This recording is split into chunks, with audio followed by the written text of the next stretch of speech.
Bonjour à tous, Magali, fille de Lune Tarot. Nous voici là pour les énergies du week-end, samedi et dimanche 29 et 30 août.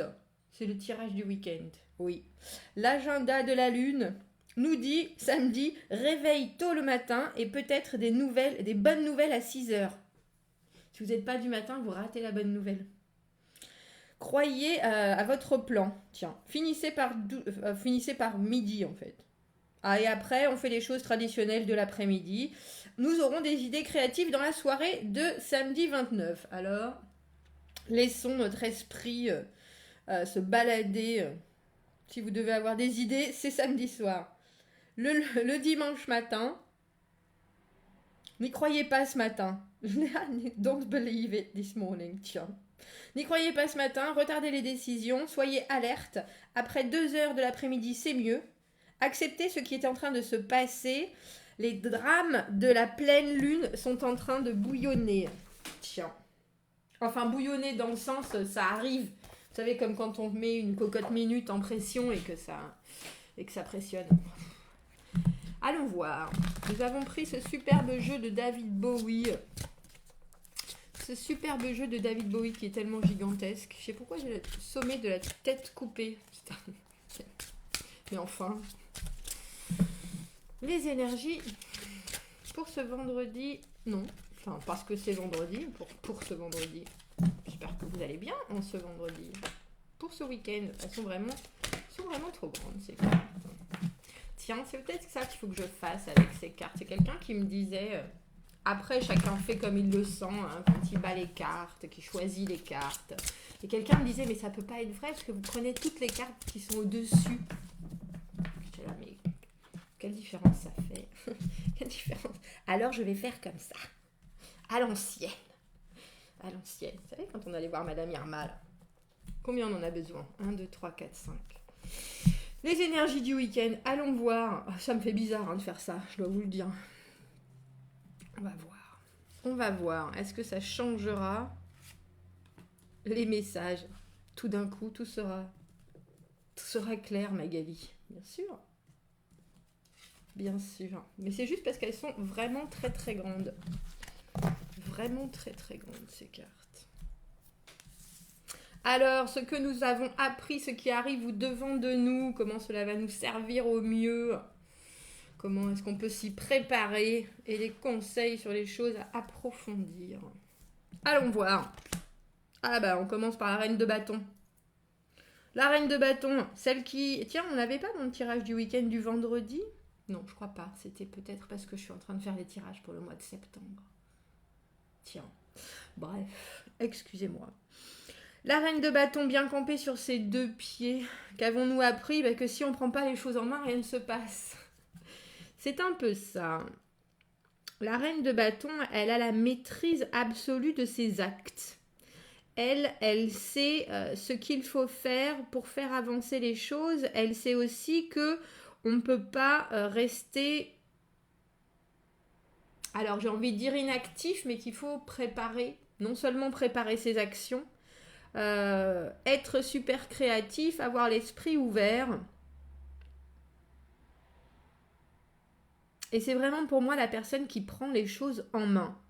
Alors que vous ayez pris une situation en main, que vous ayez pris votre vie en main, c'est beaucoup quand même. Dans ce que vous avez appris, je vous la montre tellement elle est chou, tellement elle est belle. Tellement elle est belle. Avec ma caméra qui ne veut jamais... Et à chaque fois, je le dis, je vais le faire. Réussir à lui faire comprendre comment est-ce qu'il faut se concentrer. Elle est décidée. Il y a quelque chose, il y a un sujet cette semaine qui pour vous est d'une évidence folle, parce que dans mon idée, les reines, elles savent. Elles savent comment faire les choses. Elles organisent, et ensuite les rois, on va dire, gèrent les situations plus, mais elles sont là vraiment dans le moment, dans le présent. Qu'est-ce que je fais maintenant ? Comment est-ce que je vais faire en sorte que les choses se passent ? Il y a vraiment une idée d'avoir aussi cet esprit d'analyse sur les futures actions à mener, en fait. Comment est-ce que ça va nous servir dans les... Ah ben oui, bien sûr, ça va nous servir. On a le 3 de bâton. dans la continuité de la visualisation, mais surtout de l'organisation logistique de ce qui arrive au-devant de nous. Qu'est-ce que je peux faire? Comment est-ce que je peux faire? Comment est-ce qu'il faut que je mette les choses en ligne pour arriver à mes objectifs? Qu'est-ce que je dois... Il y a une idée d'attendre quelque chose qui arrive aussi, donc on a déjà commencé à mettre des choses en place. Et ce qui arrive, c'est, on va dire... la possibilité de construire, parce qu'après le 3 de bâton arrive le 4 de bâton, qui est le moment où on construit des choses avec des bases solides. Et là, on dirait que vous avez pris une certaine direction, une certaine façon de faire les choses, et que maintenant, vous êtes prêt à voir autre chose apparaître, on dira. Oh bah dis donc, qu'est-ce qui arrive au-devant de nous? On a la force. Alors, j'ai presque envie de dire, j'ai le sentiment que c'est plus un résultat. C'est-à-dire qu'avec la préparation vient la maîtrise. Avec le fait de savoir ce qu'on veut, ce qu'on est capable d'y mettre en huile de coude ou en vrai... parce que la reine de bâton, elle maîtrise. La reine de bâton, elle n'est pas dans les effusions, elle est dans la motivation, dans la création, mais elle sait ce qu'elle veut, elle sait où elle va. Pour moi, c'est un tank, la reine de bâton. Elle avance. Et rien ne l'arrête. Ouais. Et avec la force, on a le sentiment que de ce qui va arriver, de ce que vous êtes en train de préparer et en train d'attendre, va arriver une obligation, on va dire, de maîtriser vos comportements, vos émotions, vos pulsions, vos ressentis, vos expressions, tout ce qui est à l'intérieur et qui va sortir de vous. Et là, on a le 6 de bâton à l'envers. Tiens, c'est étrange parce que c'est la première carte qu'on a à l'envers et on n'a que des bâtons. Et le 9 de bâton à l'envers. Alors, j'ai le sentiment, étrangement, donc c'est de l'action. C'est des choses que vous avez mûrement réfléchies et qui soudainement commencent à se mettre en place.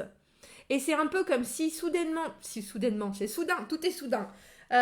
Ces choses arrivaient. Et avec le 6 de bâton, on a une perte de confiance en soi à l'envers. Et avec le 9 de bâton à l'envers, on est sur la défensive. C'est un peu comme si ce que vous aviez mis en place et ce que vous avez travaillé pour, il y a du résultat.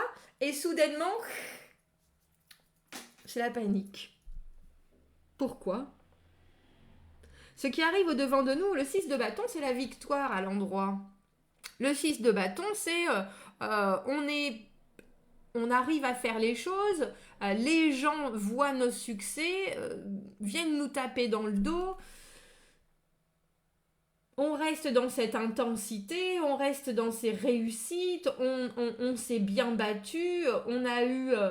et on a le dessus. Et à l'envers, on est entre... On attendrait presque... C'est un peu comme si vous rencontriez quelqu'un, que vous le trouvez fabuleux, que vous savez qu'il rentre dans toutes les cases et vous hésitez et vous évitez de le présenter à vos amis. Donc vous êtes content, vous avez exactement tout ce que vous avez réussi à planifier, entre guillemets, vous vous êtes mis en action... et là, il y a et c'est une baisse, le 6 de bâton à l'envers, c'est une baisse d'estime de soi. Tout d'un coup, on doute. Ah oui, mais est-ce que je peux aller jusqu'au bout? Oh oui, est-ce que... Alors j'ai envie de dire, ne lâchez pas. Et c'est peut-être pour ça qu'on a cette force avec ce qui arrive au-devant de nous, parce que tout d'un coup, il faut être fort. Alors, et j'ai envie de dire, être fort devant le succès. Parce qu'avec le 6 de bâton à l'envers aussi, on gagne, mais on ne veut pas briller. Oh non! Oh non, non, je vais rester dans les coulisses. Il y a quelque chose qui ne veut pas sortir alors que vous vous êtes préparé et que ça arrive. Et le 9 de bâton, alors traditionnellement, les 9, c'est on y est presque. C'est compliqué, c'est dur, on a été réactif. Il faut encore qu'on donne encore un petit coup de pas de pouce, un petit coup de... Comment on dit ça? Bref, il ne faut pas lâcher prise. Donc, il y a de la persévérance, on sait qu'on est au bout. Et à l'envers, au lieu de faire ça et de continuer dans cette idée très conquérante, on se met sur la défensive, on s'enferme dans son fort. On ne laisse personne entrer. On n'en sort pas. Comme c'est étrange. Que des bâtons et une carte majeure. Que des actions, c'est-à-dire qu'il y a vraiment du résultat. J'ai aucun doute sur le fait qu'il y a du résultat. Alors bien sûr, tout le monde n'en aura pas. Je suis confuse. Là, dans la lignée de ce tirage du week-end, ceux qui se sont mis en position de reine de bâton, d'avoir fait déjà beaucoup d'efforts, d'avoir communiqué, d'être passé à l'action, maintenant d'être en train de se dire, bon, comment est-ce que je vais pouvoir gérer ça et ça? Il faut continuer à mettre... Et on a le sentiment qu'il y a un moment de frein. De frein, et je pense que c'est pour ça qu'on a cette force qui maîtrise, vous voyez comme elle maîtrise ses lions.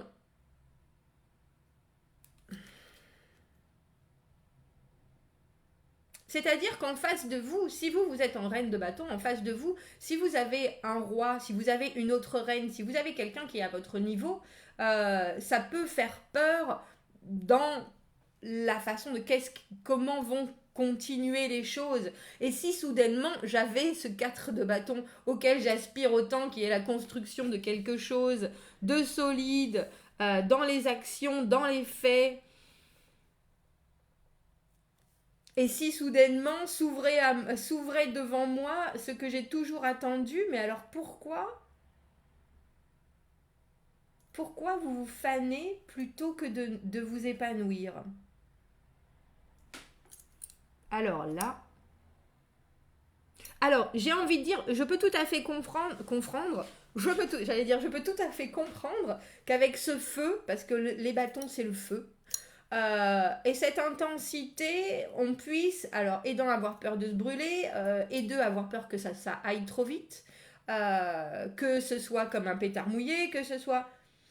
Mais je pense qu'il y a un juste équilibre à avoir et à rechercher entre le fait d'avoir soudainement des angoisses, c'est pas des angoisses, le 6 de bâton à l'envers, c'est des doutes sur ses propres capacités. Alors peut-être que vous auriez besoin d'être soutenu, peut-être si vous avez des amis qui sont autour de vous à qui vous pouvez expliquer la situation et la façon dont sont en train de se passer les choses, je pense que vous devriez vous rapprocher d'eux pour avoir un soutien, mais je me demande si vous n'êtes pas en même temps un peu effrayé par leur regard, le jugement et qu'est-ce qu'ils vont dire et qu'est-ce qu'ils vont penser. Alors que, très sincèrement, vous êtes sur un chemin ascendant, si on pense qu'on monte toujours, mais ça progresse, la situation progresse, et pourtant, il semble que vous aurez tendance à vous renfermer. Alors, voilà, le conseil que j'aurais, c'est trouver l'équilibre entre les doutes que vous pouvez avoir, et c'est pour ça que cette force va être importante parce qu'il va falloir réussir à équilibrer ce que vous ressentez, ce que vous craignez,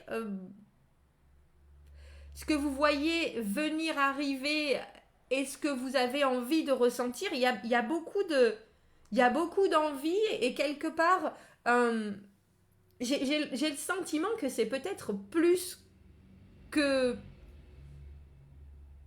Je repense à ce conditionnement qu'on peut avoir, à cette façon de se dire oh ben non c'est pas, ou c'est trop beau pour être vrai, ou alors des choses avec le déclencheur et cette pleine lune en poisson, ces choses qui appuient sur nos propres déclencheurs à peur, à angoisse, à oh ben non, et on dirait qu'à un moment il va falloir que vous soyez plus fort que vous-même avec cette force et que vous contrôliez en regardant, alors en vous basant sur les faits, oui, en vous basant sur ce que vous voyez arriver, oui, peut-être pas forcément en vous projetant, parce que j'ai pas le sentiment qu'il y ait des obstacles, j'ai le sentiment que c'est vous qui soudainement commencez à avoir les chocottes. On pensait à par rapport à cette pleine lune, à ces envies, à ces absolus, comment on appelle ça? Des choses qu'on ne peut pas contenir, des envies vraiment... euh, ça me fait penser à... Ça me fait penser à des accès de boulimie quand on ne peut pas se retenir. Et là, j'ai le sentiment que c'est quelque chose où vraiment, c'est comme si on avait appuyé sur un interrupteur et tout d'un coup, vous qui voyez ça comme cette personne-là, c'est-à-dire bien camper sur vos deux pieds, maintenant je suis prêt, j'affronte ce qui arrive, j'affronte, je produis, je crée ce qui arrive au devant de moi. Et là, soudainement, oui mais non. Et j'ai vraiment le sentiment que c'est quelque chose qui est à un moment donné, et là, on a toutes les... Vous savez, comme les volets à clayette, là. Tout se ferme. Il n'y a plus personne. Donc, contrôlez. Il nous faut un petit conseil pour ça, quand même. Oh, on va prendre celui-là parce qu'il est tellement joli. Tiens. Donc, vous me direz. La force, c'est la compassion auprès de soi, auprès des autres, comprendre comment on réagit, comprendre comment réagissent les autres. On n'est pas forcé, on ne peut pas toujours comprendre comment réagissent les autres, mais par contre, on peut réussir à faire que ça ne nous affecte pas trop. Et je pense que là, c'est important. On a l'inspiration. Il y a beaucoup de créativité. Il va y avoir beaucoup de pensées. De pensées dans tous les sens du terme. On a la fierté du feu, bien sûr. Le feu, ça me fait penser au lion, mais on a le lion là aussi. Et le stress, bah oui, il y a des choses entre les envies de voir arriver, entre l'idée que le résultat peut enfin être là, la fierté si malheureusement il y a quelque chose qui soudainement vous bouche le passage et c'est un peu comme si vous voyez, vous êtes devant le magasin de bonbons, vous voyez exactement ce que vous voulez, et puis quelqu'un le prend devant vous alors que c'était pour vous. Vous êtes là, mais non, il y en aura un autre. Et puis vous le savez très bien. Enfin, c'est même pas il y en aura un autre, c'est il y en a plein. Mais celui-là, c'était celui que vous vouliez. Et étrangement, on dirait que ce couac vous renvoie dans votre coquille complètement. Alors avec cette carte du stress qui est là, j'ai envie de dire, prenez soin de vous. S'il y a des moments qui vous stressent dans le week-end, revenez à l'énergie de la reine de bâton. Revenez au fait que vous savez ce que vous voulez, vous savez où vous en êtes, même s'il y a des couacs, parce que vous aurez des idées. Il y a une idée de fierté et je pense que c'est de tous les côtés. Il va peut-être y avoir des fiertés, comment on appelle ça, froissées. Renfermez-vous si vous en avez le besoin, mais ne soyez pas pour autant sur la défensive ou mauvais par rapport à des réponses que vous n'avez pas. Que vous n'avez pas ce week-end. Parce que vous êtes sur une pente ascendante, ça c'est sûr. Après, plein de choses peuvent faire que vous avez une baisse de régime. Ne vous renfermez pas pour autant. C'est important. Laissez toujours une porte ouverte. Bon, dites-moi ce que vous en pensez, commentez, n'hésitez pas. Abonnez-vous à la chaîne si vous le voulez. Aimez la vidéo si ça résonne. Si vous avez besoin d'un tirage privé, vous avez mon adresse email dans la petite boîte juste en dessous. Je vous souhaite un bon week-end. C'est haut en intensité. C'est du feu. Il n'y a pas de doute. Alors j'ai envie de dire, allez plutôt vers l'inspiration, la création, que vers le feu qui va vous consumer. Si vous n'y prenez pas garde avec cette force. Bon, je vous souhaite un très bon week-end, je vous dis à bientôt. Merci, au revoir.